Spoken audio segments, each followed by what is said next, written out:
In the year 2010, something happened in Tilili, a small town that scared everyone. On a normal day, the 26th of November, a curious 13-year-old girl named Yara Gambiraggio left her house to go to a nearby town called Prembati di Sopra. But when night fell, Yara didn't come back. Her scared family looked for her everywhere, but they couldn't find her. That next night, the family told the local police that she was missing. They started looking for her too, but even with all their hard work, they couldn't find. Days went by, then weeks and even months, but there was still no sign of her. Everyone in the town was scared and guessing. She in a different town? Was she still alive? After looking for 3 months, they still had no answers.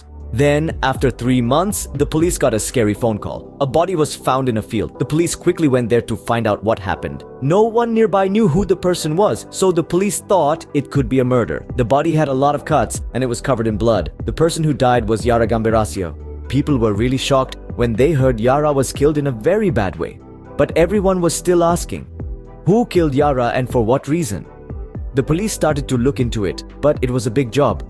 Yara's home and the spot where they found her body were not the same, which made it hard to figure out who killed her. There were no clues or strange things found where her body was found. This made it hard for the police to know what to do. Then they thought they could try to find out who did it by testing the DNA of about 15,000 people who lived in the area where Yara's body was found.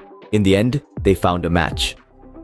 The DNA was the same as a man named Damiano's, but there was a problem. Damiano had passed away 16 years before Yara was killed. This news surprised the police and the people living in the area. Even though things were tough, the police didn't stop trying. They thought to look into Damiano's family with the hope of matching the DNA found on Yara's body. Damiano had 3 boys, and each one had a DNA test.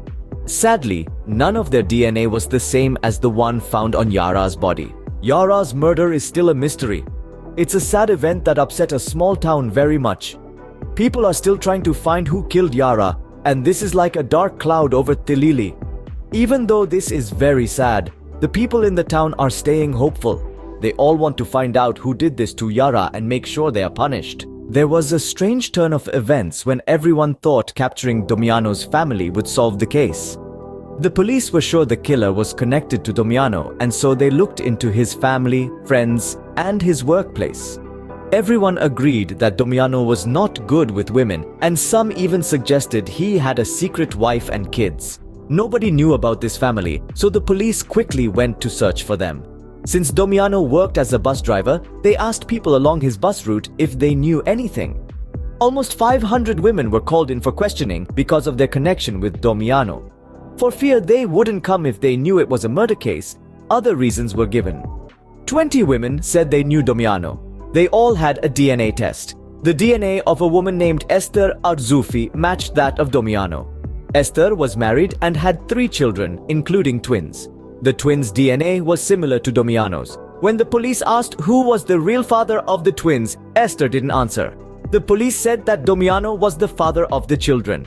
Esther's husband, shocked, said he thought the children were his. Finally, Esther admitted she had been in love with Damiano. Finally, the search led to twins. One of them was the murder suspect.